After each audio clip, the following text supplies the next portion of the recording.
Good morning, everyone. Let's get going. Welcome to the Hatch and Central Office 2026 Growers Meeting.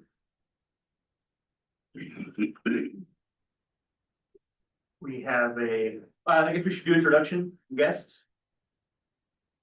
How about we start with you?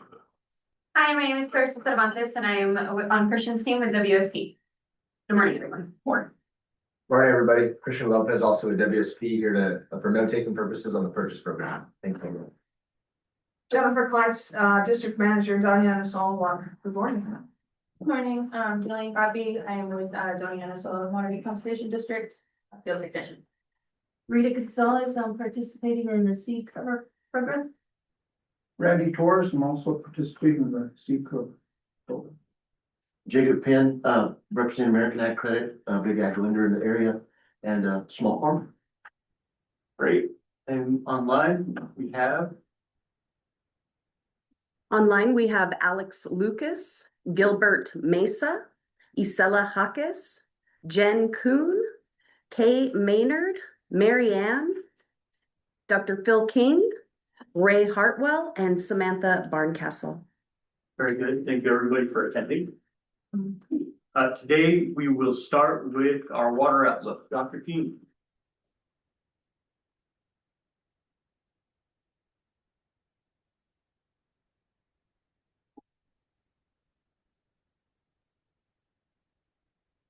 You're muted, Dr. King. I'm getting there. Okay. Okay, well, needless to say, this is an interesting year. Interesting in the sense of the old Chinese curse, may you live in interesting times. Let's dive right in. Our current storage, we got about 250,000 in Elephant Butte. That's about 12.5% of capacity. We've got 15,000 in Caballo. Excuse me. And I should mention that I think the day before I got these numbers, Reclamation had started moving water down from Elephant Butte to Caballo. So the total combined storage hasn't changed, but they're moving water down as we prepare for the startup of the season. So I've got about 265,000 total storage. Compact credit water is 5,400. That's the official number that they settled on at the compact meeting a couple of weeks ago. San Juan Chama water, which is imported water that we also cannot release, there's about 3,800. That means our total usable project storage would be 256,000. However, excuse me, we have minimum pools in Elephant Butte and Caballo reservoirs. We cannot run Elephant Butte below 10,000 acre feet, and we cannot run Caballo down below 12,000 acre feet. At least that's what they're saying now. We have run Caballo well below 12,000 acre feet. So there's not releasable of about 22,800. The reason that's not just straight 22 is we also have an allowance for evaporation, and that credit water and San Juan Chama water that we can't release actually constitutes that counts in the pool, the 10,000 acre feet that we have to store in Elephant Butte. That will basically be the credit water and the San Juan Chama water, so we don't have to take another 10,000 acre feet out for that. Haven't released any yet, so we have a seasonal supply of 233,563 acre feet, which is officially terrible. The net inflow, this has been interesting to watch in the last few days. It's kind of leveled off and dipping negative. And when you say, well, how can you have negative inflow into a reservoir? By net inflow, what I mean there is that that includes the effect of reservoir losses like evaporation. And as you will see, the river upstream of Elephant Butte has been dry for some time. and there is evaporation going on. So the the incoming storage or the incoming flow has basically gone to zero, but we still have evaporation happening. So we're starting to actually see negative net inflow in the reservoir. Now, at our March board meeting, we did do the initial allocation for the Rio Grande project to allocate water to the two districts and Mexico. At that time, we had 222,000 acre feet. So in the times from March 30, or sorry, from March 1st to March 29th, to April 29th, so basically 2 months, we only picked up about 10,000 acre feet in usable water, which is, that's it. Basically, the new water has shut down. We will get little pulses. Maybe we get a little bit out of this rain, but for all practical purposes, the inflow has ceased for the season. Mexico's allocation is about 9,200. A full allocation for them would be 60,000. If we take out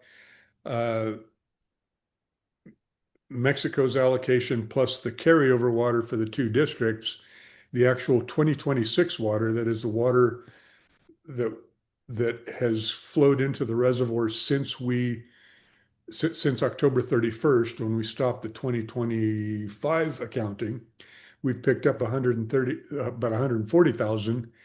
And remember that normal release is about 790,000. We are so far below that, it is astounding. Well, El Paso number 1, our sister district in Texas, carried over about 34,500 acre feet. That is water that they were allocated in 2025 that they did not use in 2025. They carry it over and use it in the current year. They got just about that much water in the current year's allocation. So they've got a total allocation of about 69,000. EBID carried over about 18,000. That's our 2025 water that we did not use in 2025. So we get to use it this year. We got about 45 and a half this year. So our total allocation is 63,855 acre feet. A full allocation for us would be 495,000 acre feet. So we are so far below full supply, it's pathetic. 15%, call it. We've got 90,640 acres. A couple of other things I should throw in there. In this allocation, we assumed a diversion ratio of 0.64. What that diversion ratio of 0.64 means is that for every 100 acre feet we release from Caballo, 64 acre feet of that 100 acre feet will make it to the diversion points to EBID, El Paso number 1, and Mexico. Basically 36% is lost in transit between release from Caballo and the diversion points to the two districts and Mexico. So think of that as, the 36% is our loss between release and diversion from the river. Release from reservoir to diversion from the river.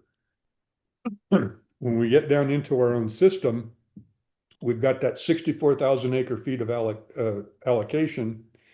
We've got to spread it out over 90,640 acres. And not only do we have losses from Caballo release to river diversion, we have losses from river diversion to your farm head gates. And we're assuming that our conveyance efficiency is about 47%. So we are losing about 53% from diversion from the river to delivery at the farm head gate. And that leads us to an allotment the amount of water that farmers can now order is 4 inches.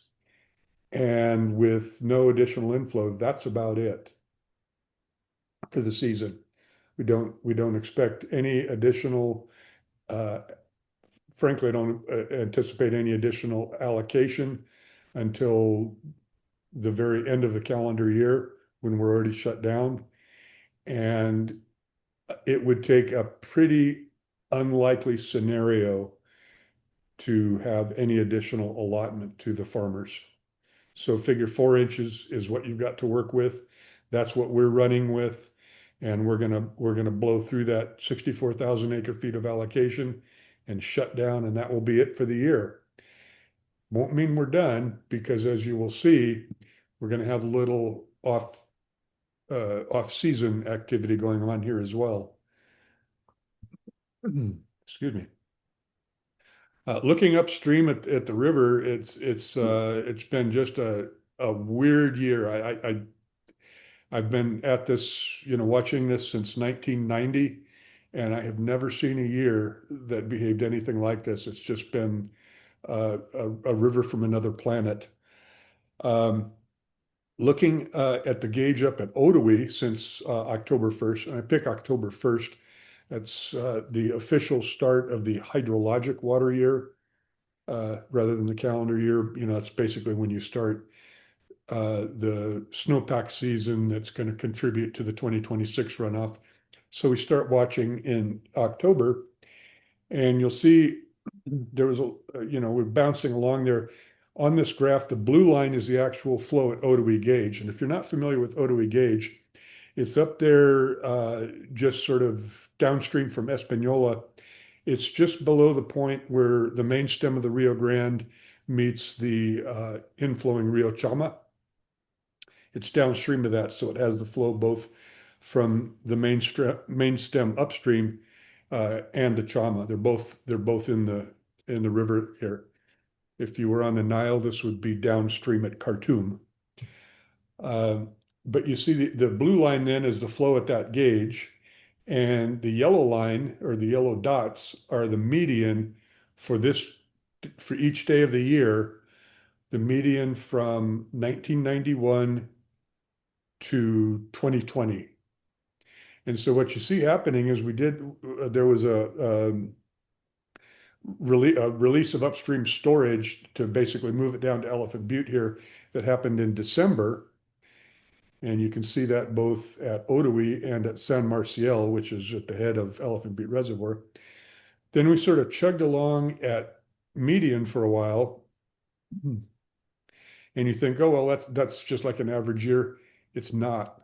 What's happening here is we're having a pathetic spring runoff, but our spring runoff, and this is the strange part, happened during the winter, and it's over.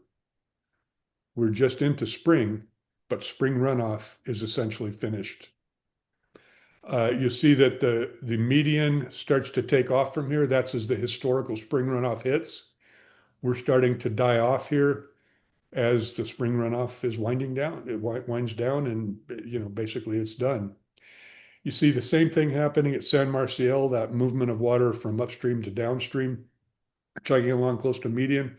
And then you'll notice that this is sorry, I'm on the wrong screen. This is the zero line here. The river at San Marcial has been dry since late March. And that is the earliest it's gone dry, I believe, on historical record, certainly in the last, since I've been paying attention. That's the earliest that the river has gone dry. You see that this starts to trail up a little bit here. The median is starting to head up as the spring runoff should be arriving, but it's not. We're flatlined down here with essentially no water coming in the main stem of the Rio Grande. Looking at the net inflow. So when I talk net inflow, it's not a river gauge anymore.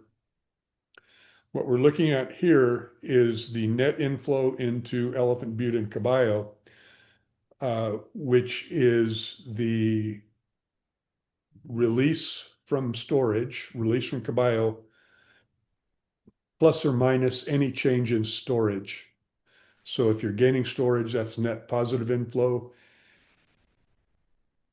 Uh, if you're losing, it's negative. So what you see here is both reservoirs were closed from October 1st on. So the blue line you see is the storage in Elephant Butte and Caballo combined. And you see it's peaking out up here at about 265,000. It's flatlined up here. And that is that 250 you saw in Elephant Butte and 15,000 in Caballo.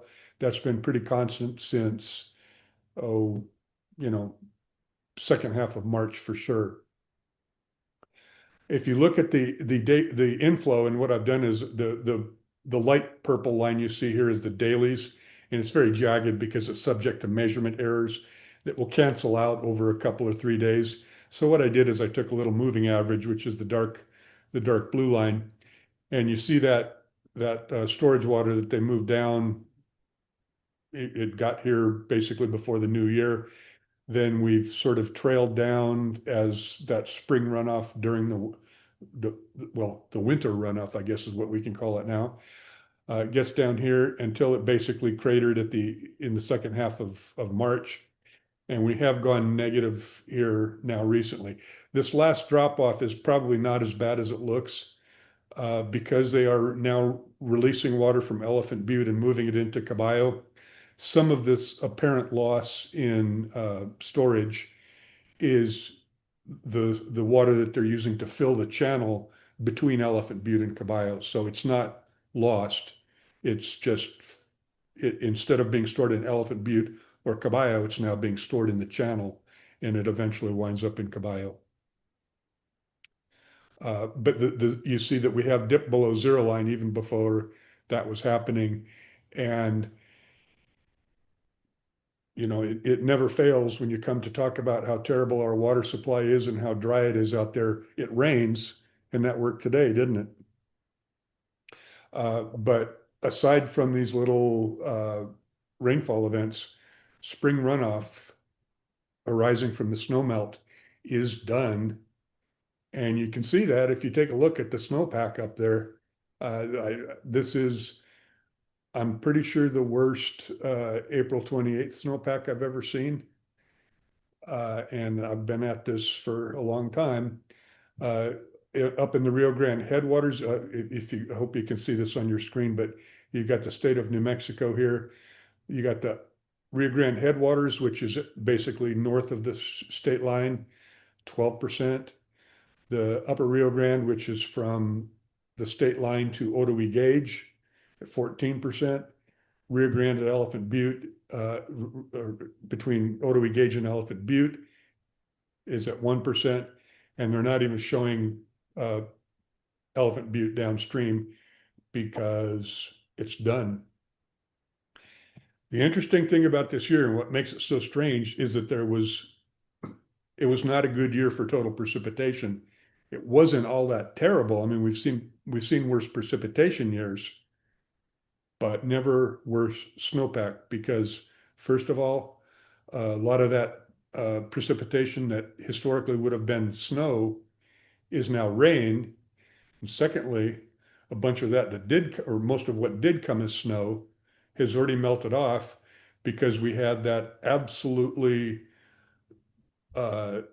bizarre warm March and into April that if you ask me, is that a 1 in 100 year heat wave? You can't even express it statistically. It's so anomalous. It's just out there. We're in new territory when it comes to this year. If you look at the snowpack, what I've done here to simplify this, the purple line you see up here is the maximum for every day of the year from 1991 to 2020. The red line is the minimum for every day for that same time period. The green is the median for each day of the year for that time period. And the black is this year. So you see in March here, we dove into new territory, lower than it has ever been, at least for that 30-year reference time period. We've kind of caught up as as we flatlined here, but we're still, whoops, excuse me. We're still worst for the past 30 years, and I can't think of a year before 1991 where we're going to see worse than this. We always think of 2002 as just about the worst year. This is way worse than 2002. Similarly, on the upper Rio Grande, which is that state line down to Otoe Gauge, we spent way too much time down here below worst ever.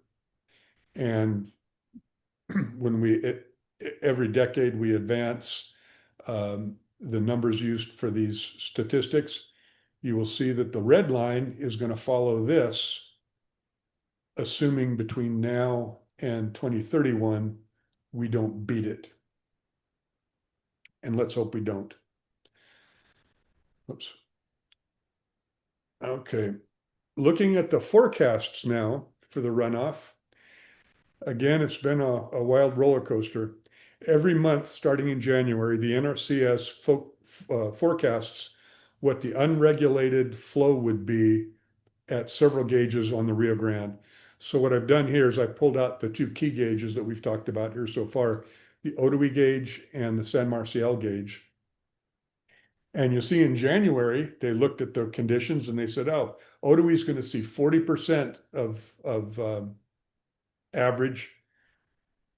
San Marcial is going to see 17% of average, which are both really, really bad. In February, they updated. They're predicting exactly the same thing, March through July spring runoff. Excuse me. However, they got a little less optimistic and said, remember we said 48, make that 35, and sorry, San Marcial, 6%. In March, they looked at March 1st, they looked at it and said, okay, the 35% is probably a good guess, but San Marcial, we're going to downgrade to 4%.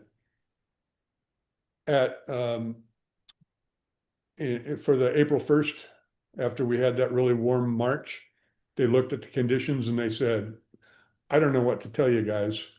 14% for Otoe, and San Marcial, negative 43%. Now, when you consider what it is they're forecasting flow at a stream gauge, it can't physically be negative. What this negative 43% means is, don't expect anything. This is a really weird year. And that's a numerical artifact of their forecasting technique that just shows that we're in Never Never Land. And this is the 50% exceedance probability. It's the worst. This April forecast is the worst I've ever seen. I should also point out that the April forecast here, I put a little asterisk there, that refers to April through July because they're not, obviously, March is already done. So these are all March through July, the first three. The last one is April through July. Looking at the seasonal forecast, predictably, we're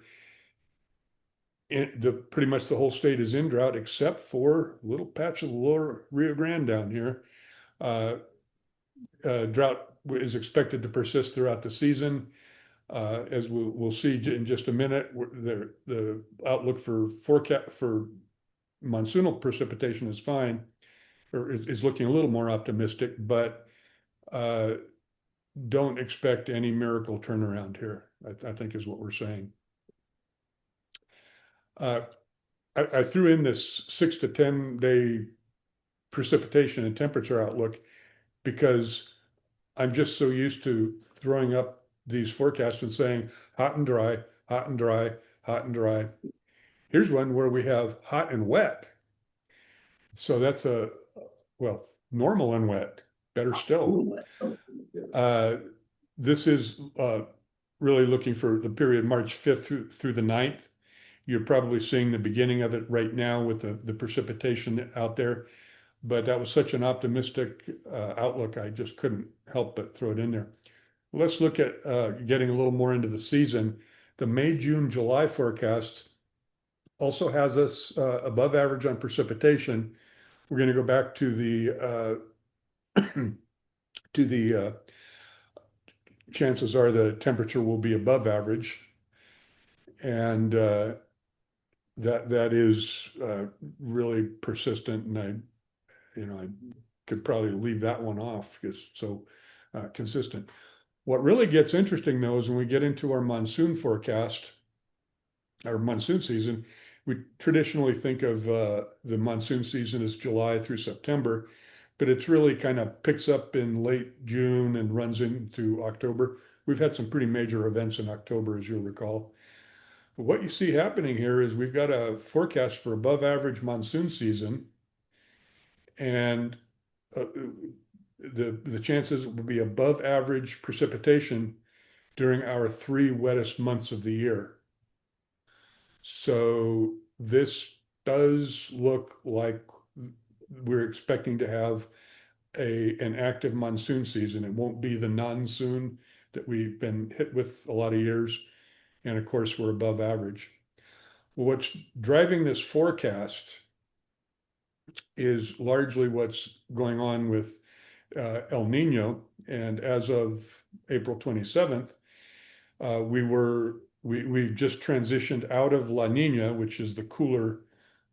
If you're not familiar with this map, it's really useful way to see the evolution of El Nino and La Nina. It's time on the vertical axis, and going from the Western Pacific over there in Asia over to the Eastern Pacific off the coast of South America, looking basically at the sea surface temperature differences from normal across the equator. So you've got your eyes fixed on the equator, and you're going through time as you move down the map. So the present is right down here at the bottom of the map. And you see this period where we had all these cool temperatures in the Eastern Pacific. That was La Nina.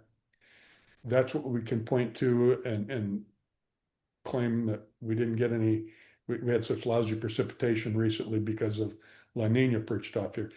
I think a lot of the folks put more stock in this whole analysis than I do. But what you see happening here is the sea surface temperatures, particularly across the Eastern Pacific, warming up, and that's what affects us most. We're approaching El Nino conditions already, but in order for it to be classified as El Nino, going from neutral to warmer El Nino conditions, to be classified as El Nino, it has to persist. So it's likely to meet its temperature and persistence but by the time we get into sort of probably about the onset of our monsoon season. The good news also is that that's expected to persist at least through the end of 2026. So if there's any grain of optimism I can chip out of this, and it's an iffy one, it's based on probably more likely than not, is that hopefully this El Nino will help our snowpack season heading into the 2027 water year.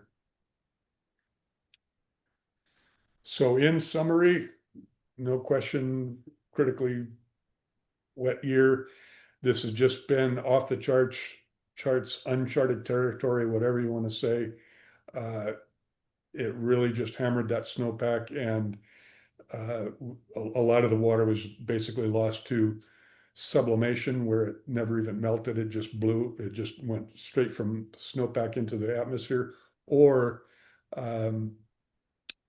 snow melt that was basically taken up by the high temperatures up there.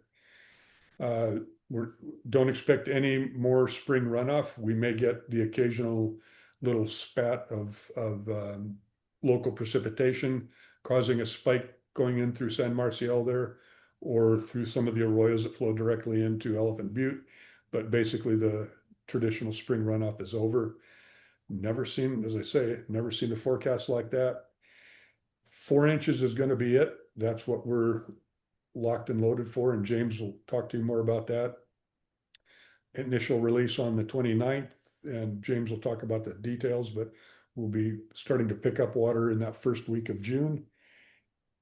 And then finish up late June to early July. This could get complicated if we get a real active monsoon season going, but with such a low water supply, 65,000 acre feet or so, we don't have much flexibility. We're gonna come on, blast through it and shut down. And hopefully the rain is not too much of an inconvenience at that point. The monsoon season, particularly once we shut down, does present a lot of opportunity to capture water. It's open season on any of that monsoon water that comes down once we've shut down.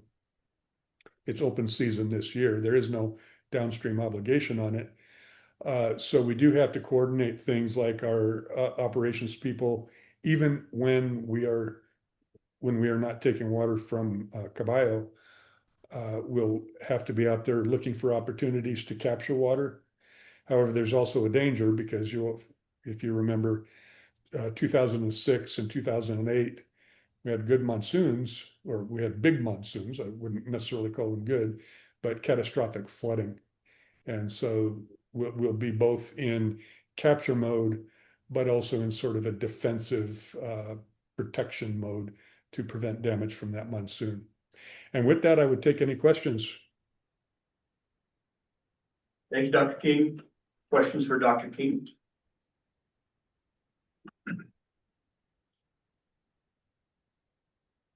Is there anybody online?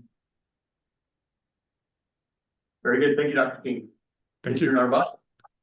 Good morning, everybody. My name is James Narvaez. I'm the Water Master Irrigation Stream Director for EBID. Thanks, Dr. King, for that presentation to give you some background on what we're looking at as far as the allotment for EBID. Hold on for just a second, James. There was a question in chat.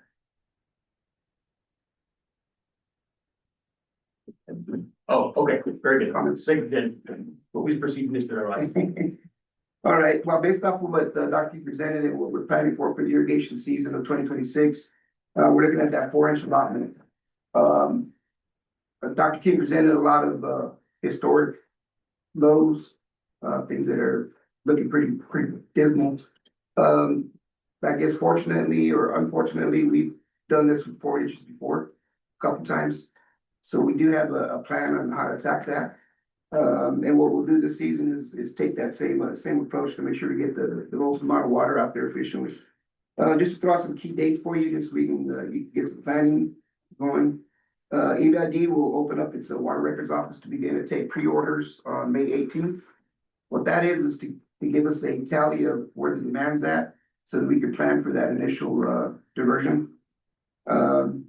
We also have a release date that Dr. King pointed out there, which would be May 29th. We're going to coordinate that with EP number 1. And usually what happens is it takes a few days for that water to get through the main system before we can actually divert. So we are targeting June 1st. It could be sooner, maybe up in the Hatch area as the water starts to reach certain points. So we could actually divert water a little sooner up in Hatch. But typically it will be anywhere between June 1st and June 4th before we start getting water actually into the EBID system. That again all depends on how the river's reacting. So we'll be pushing that water out starting May 29th, which is a Friday. So we'll begin to do that. As the water gets in our system, we'll start to do some flushing and getting water pushed through there and getting some targeted areas wetted up, and wherever that demand is on those pre-orders, we'll begin to start deliveries. We've also scheduled our flat rate irrigation season or weekend, excuse me. That'll be only one flat rate irrigation. It'll be June 13th and 14th. And again, it'll be starting that Friday at midnight up to Sunday at midnight. Outside of that, that's pretty much the plan that we have going on. Just some notes just to take with you is that throughout those years that we have dealt with the 4 inches, we've proven that the best approach is to go fast and furious. So we right away want to ramp up to capacity. Of course, that depends on demand. A lot of folks try to use it and say, I want to save it till the end. Well, the clock is ticking June 1st. So saving it to the end is not probably gonna be a possibility this year, so. We would advise everybody to get their water orders in early, help us get to capacity right away so we can put that water to use. Because we're able to actually deliver that water, to a whole lot better if we get that demand up high. So, you know, we anticipate that, we've seen that before in the previous years. The farmers usually are ready for that water once it's put in there, so that'll help everything. We do target 30 days for our delivery. It's anywhere up to 30 days. You could go to capacity right away from day one, say the rate, they may finish June 25th. Because we watered everybody out and their portion of the allocation has already been used up, so. So it's anywhere between those times. If we do get extensions, primarily because of what Dr. King presented there, we could get some late monsoon stuff that might draw us back, and then we might have to extend it, and we'll have to deal with that towards the end, but. For all intents and purposes, we're looking at about up to 30 days, anywhere from 25 to 30 days. Just to give you a note on EP number 1, we don't know what their season schedule is. They haven't made it official yet. They can go anywhere from 45 to 60 days. I'm not sure about their allocation. They haven't made anything official, but they'll kind of be working with us too. And you know, they're more efficient when we're on too. So we're going to be coordinating that together. But that's pretty much it for the operations side. If there's any questions, I'm happy to answer. Questions for James?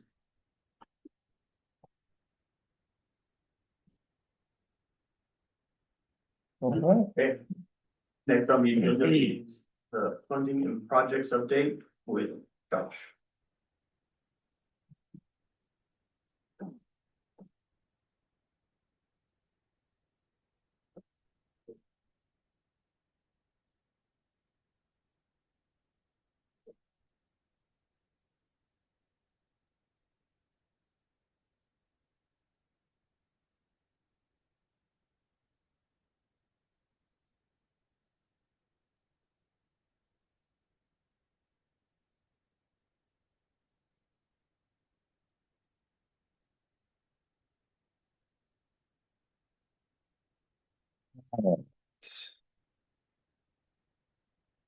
So we have been working pretty diligently to find funding to improve the efficiency of the system, to deliver more water to farmers rather than losing it to the system. Last year, we entered into an agreement with the Interstate Stream Commission for roughly $12.8 million to do dam and drain maintenance. So we have dedicated crews, but that's all they're doing is currently working on dams and drains. That's what this funding source is. We had a special appropriation of a little over $4 million. We have spent roughly 350,000 of that and been reimbursed for 65,000 of it.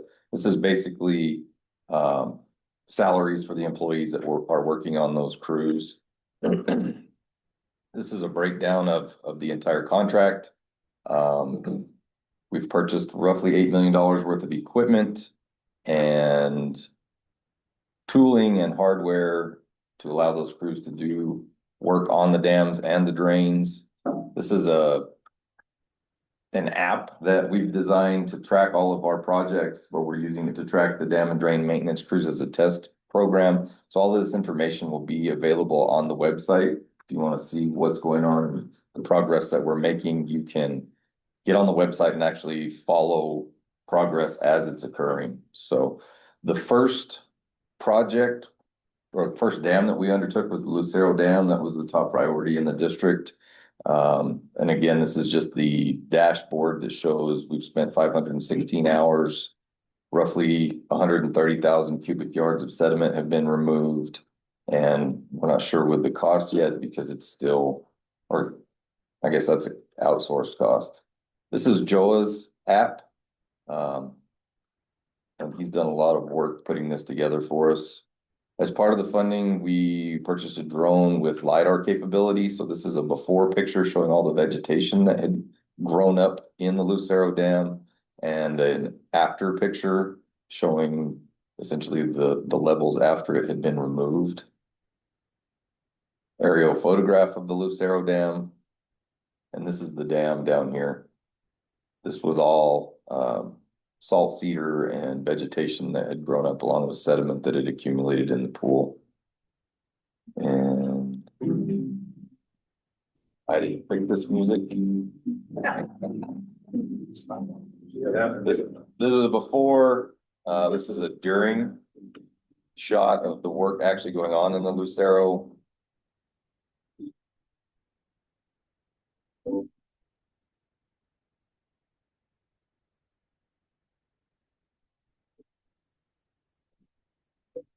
So we have 27 flood control dams, and the purpose of this funding is to restore the capacity of those dams, to provide maintenance, and some of them need some major improvements and upgrades because of the condition. It's just been deferred maintenance, and now we have the opportunity to knock that out and take care of it.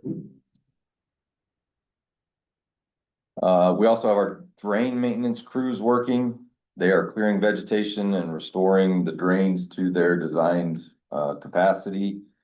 We have a tracker, so all of the equipment is GPS tagged, or so they are inputting the start and beginning of each workday, start and end of each workday. So we are able to track how much work is being done on each drain, how long it's taking, and where they're working. And all of this is going to be available on the website. So hopefully we'll provide a lot more transparency as to what the district is doing. So we're going to do the same thing with all of the projects that we're working on. We're just using the dam and drain maintenance work as a test to make sure that all of this works. This was the park drain. That was the picture that I just showed you. Equipment hours, we've completed about 7,500 feet of that drain. And this was as of a couple of weeks ago. This work is ongoing and will be year round, except when we have crews pulled off for irrigation season. Before and after, removing all of that vegetation, removing unnecessary riparian ET. Again, tracking all the work that's being done along those drains. So if you have questions about where our guys are working, you can get on the website and find out.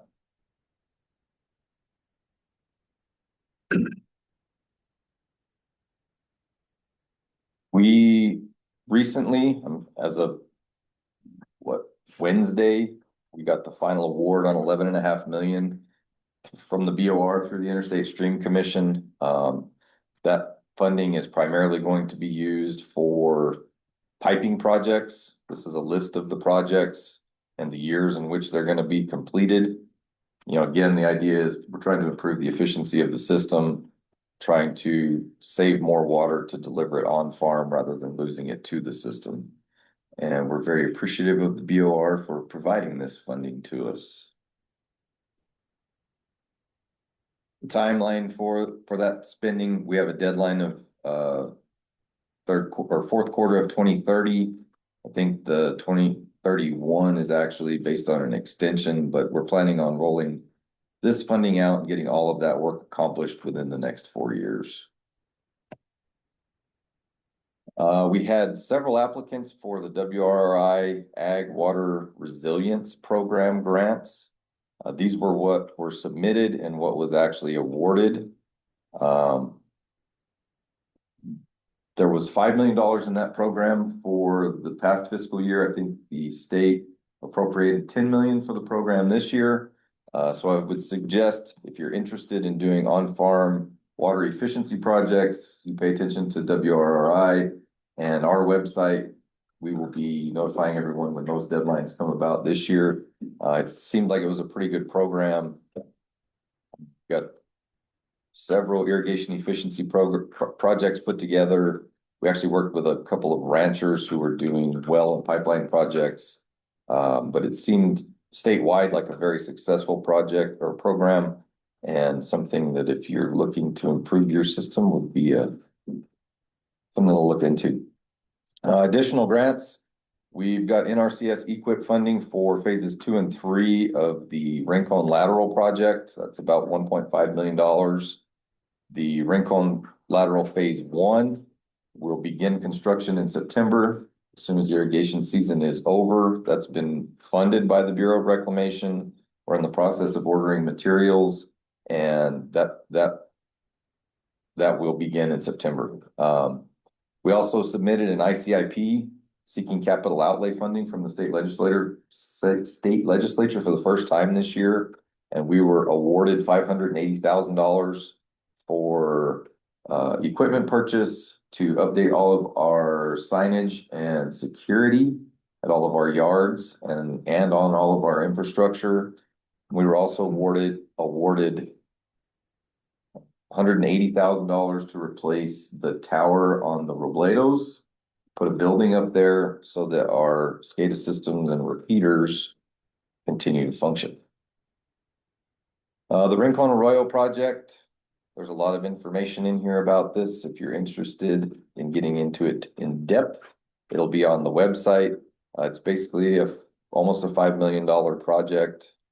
We are going to create habitat, as that's a requirement under the NIFWIF program that we are working through. We're going to pipe the Rincon lateral, and then create recharge and drainage habitat all the way down to what I believe used to be called or is called the Tenuco Pond. This is the Rincon Arroyo, just so you all are aware. If you're not, the Rincon Arroyo is the largest contributor of sediment to the river. And we're trying to figure out how to deal with that sediment before it comes into the river. So the plan is to slow it down, capture it before it gets into the river channel. This year, we had some major flooding in the Rincon area, major rain in that watershed that almost forced its way through the IBWC levee on the other side of the river. So this is a proposed design, basically a pretty picture of what is being proposed there at the Rincon. That's what the funding from NRCS and the BOR is proposed to cover. And then we're going to recharge in the drain, and then finally do some work in partnership with Joe Paul Lack in extending that Tenuco Pond and the habitat that's down there. We are also applying to NIFWIF for $14.5 million. The primary purpose of that funding will be to automate our large canals, the Leesburg and the west side. We're working with Rubicon. They've provided us estimates on what it would cost to automate all of those check structures and gates. And basically, we're looking at $8 million on the west side, the Leesburg. This is all of the structures and laterals that will be affected. Essentially, we're trying to automate everything, including our drains, so that we have the ability to turn water out for aquifer recharge to help with aquifer restoration, which we'll talk about here in a minute. The Leesburg main automation, as part of that, we're going to do a habitat restoration or habitat creation program partnership with the Bureau of Reclamation just above the Leesburg Dam. This is a picture of the proposed wetland that would be created above. This is the Leesburg diversion, and this is that Bureau reserved ground just north of the dam.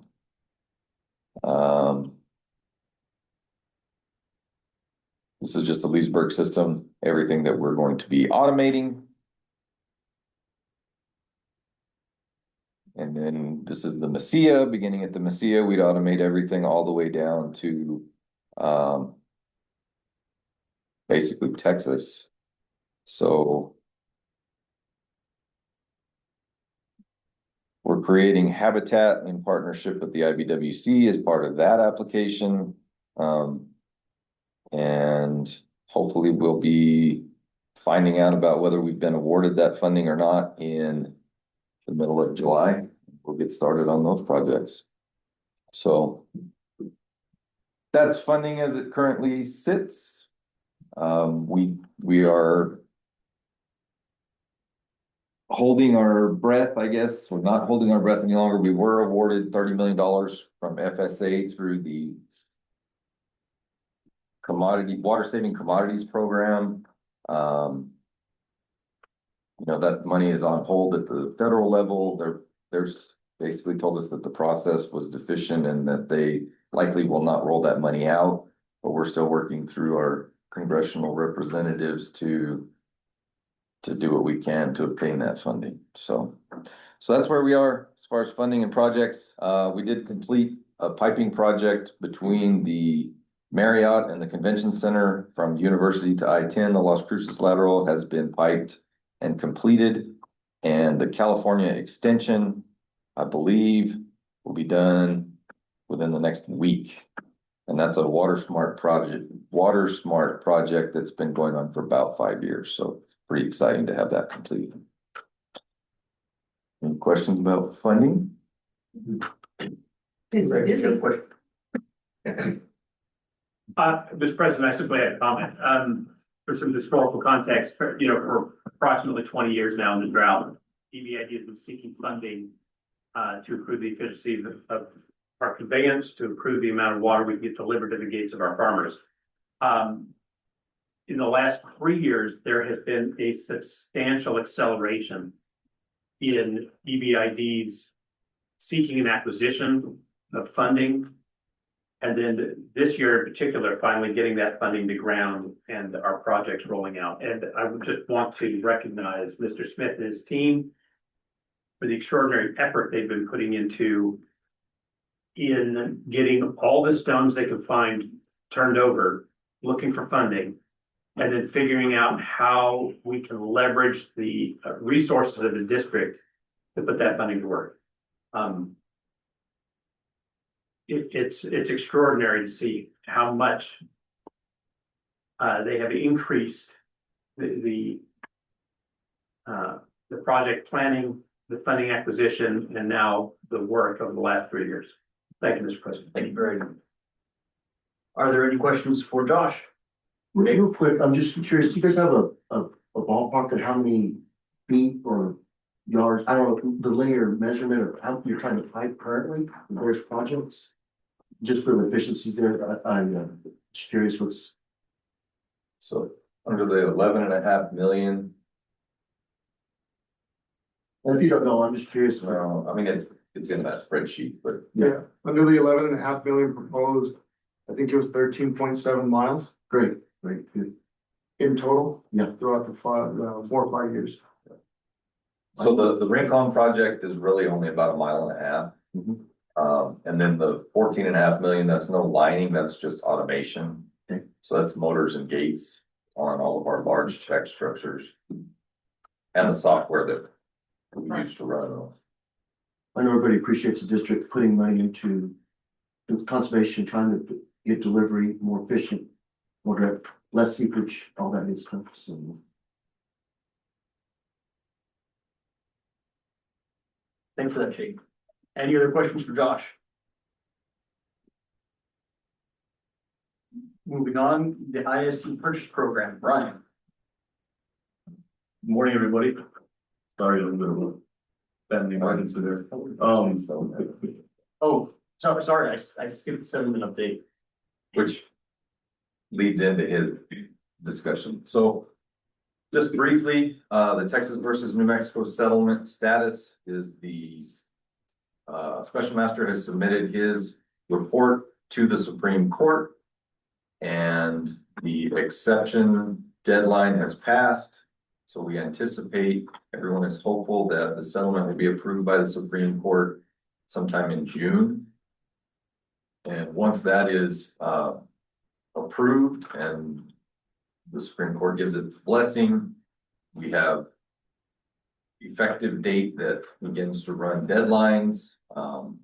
We've been working diligently with the state and all the other parties on implementation, and we really haven't slowed down since the settlement in October. We do have deadlines coming up in October for a Lower Rio Grande plan and administration plan. The settlement itself is 5 agreements. As part of that, we now have what we call the effective El Paso index, which means amount of water that has to be delivered to the Corshane gauge in El Paso. That's new. Historically, water was delivered to Butte, and that made it to Texas. Now we have an obligation based on the amount of water released from Caballo. A certain amount of that has to make it to El Paso to that gauge. We're not a party to that agreement, but it's one of the 5 agreements that that were entered into as part of the settlement. We entered into an operations agreement, which essentially we have agreed to align the 2008 operating agreement with the terms of the settlement. And we're working with Dr. King and EP1 and Bureau of Reclamation to make modifications to the 2008 operating agreement to conform with this settlement. There's a groundwater agreement between the state of New Mexico, which Ryan's going to talk about, and the Bureau. As part of that, the state has agreed to acquire 18,200 acre feet of groundwater rights. And there's an aquifer maintenance metric. There will be monitoring wells and requirements to meet certain standards in the aquifer based on the amount of water in Caballo. Most of that is based on 400 acre foot threshold, which we're in the Elephant Butte and Caballo system, so we're nowhere near that this year. And then we, EBID, have entered into a Miscellaneous Purposes Act agreement with the Bureau of Reclamation. And as a single purpose irrigation project, we're only allowed to use water for irrigation. In order to use it for anything else, we have to get permission from the Bureau of Reclamation, the federal government. They have authorized us to convert water from irrigation to other purposes to provide for offset water, and at some point in the future to provide water to domestic, municipal, industrial users as offsets to the system. And then finally, we have an implementing contract with the state, which is the second part under the Miscellaneous Purposes Act, that allows them to acquire water from EBID in order to utilize that to meet compact obligations to the state of Texas. And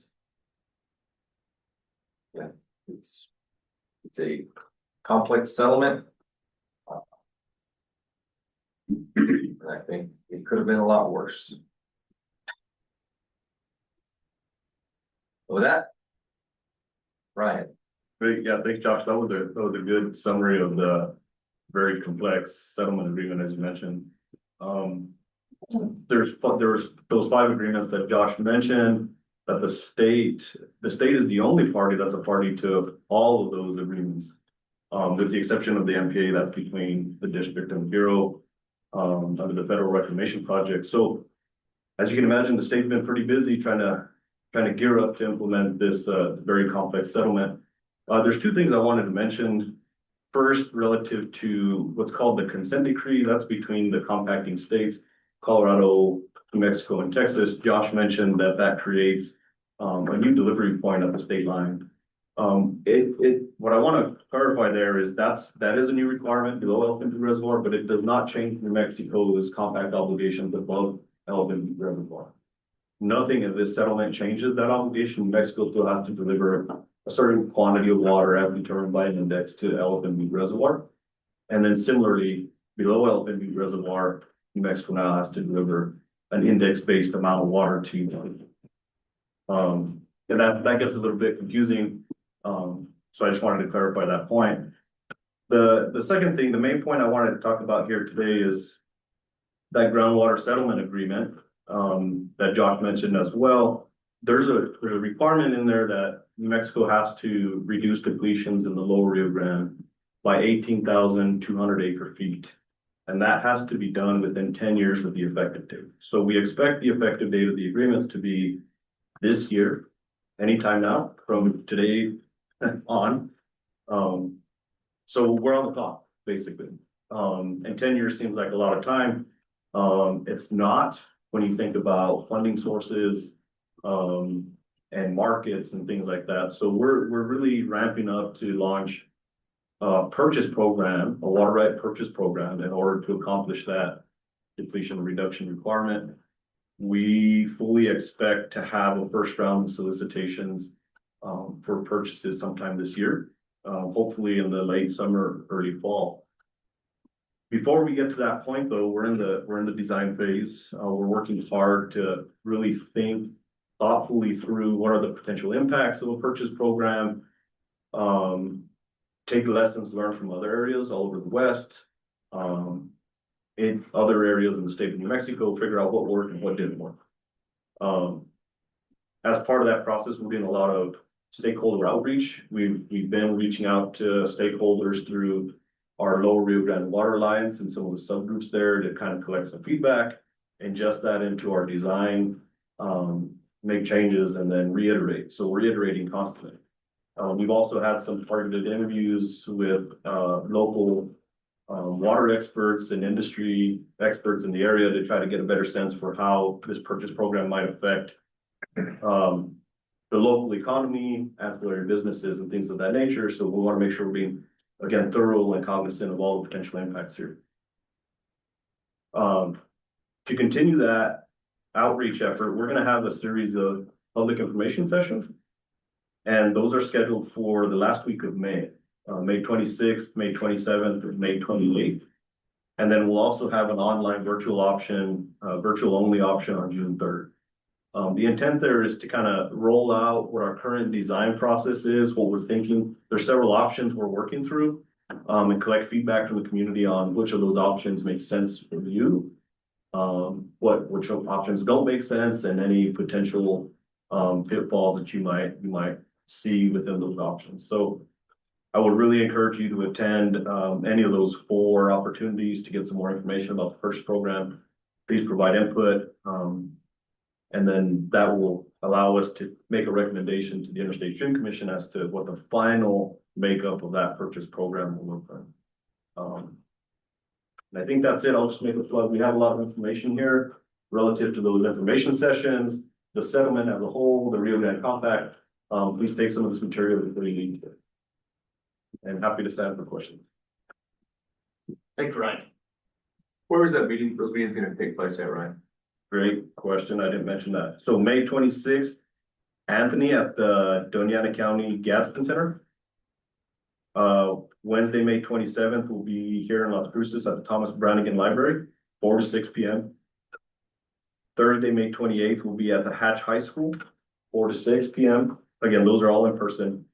And then the last one is Wednesday, June 3rd. That's an online option via Zoom, 4 to 5:30. Thanks. Other questions for Ryan?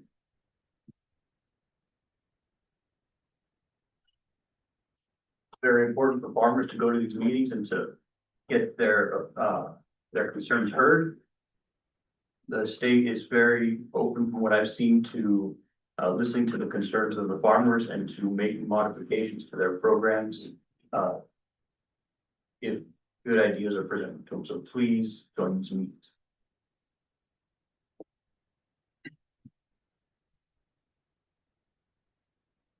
Okay, finally, we have the Doñana Soil and Water Conservation District presenting on a cover crop program. Thank you. Jennifer Kleitz with the Doñana Soil Water District Manager. And in partnership with the Interstate Stream Commission a couple of years ago, we are now working with local producers. And it's a wonderful opportunity to get to know our local producers. I'm very, very grateful for this opportunity. And we have been building this program since the pilot 2 years ago. We're in our 2nd season of it this year. Our participant acreage went up from like 80 acres last year to over 600 this year. We have local producers setting aside growing their crops because they participate in ISC's groundwater conservation program. And now to help continue to ensure that the soil is healthy, with the funding that we get from the Interstate Stream Commission, we provide these producers with cover crop seed. It is a blend that has been developed to particularly be drought tolerant. And so we provide them with the seed. This year, we also have funding so that we can assist the producers with prepping, planting, and maintenance.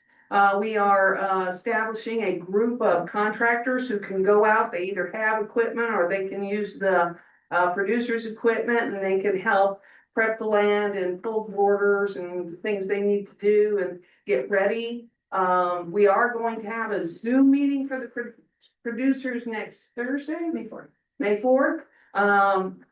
And we are going to be having Mr. Narvaez join us so that we can, some of these producers aren't familiar with how the irrigation system works. So this allows them to know when they've got to get their order in and what they need to have ready to make sure when the water gets here, because that's all they get. Participating in this program, it is surface water only. And the producers need to ensure that they're ready to, they've got their seed in the ground when the water comes June 2nd, June 1st or 2nd, and they make most use of the 4 inches. If anyone has any more questions about that, you can reach out to me or Jillian Godby. She's our coordinator for the program. Again, we are so very, very grateful for ISC for this opportunity. So, and if anybody has any questions? Any questions? Thank you very much for running this program. There's a question online. I think maybe for Ryan, for you. Sure, yeah, question, can you please confirm the time for the meeting at Hatch High School on 5/28? So it's from 4 PM to 6 PM.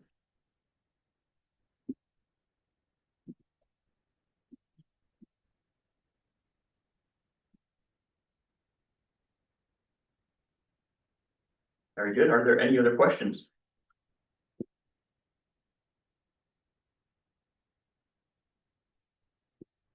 Oh, thank you very much to American Ag Credit for the donuts. You're welcome. Eat 'em. I don't eat them. We can tell. Wow. You know Joe all the time. Not that long.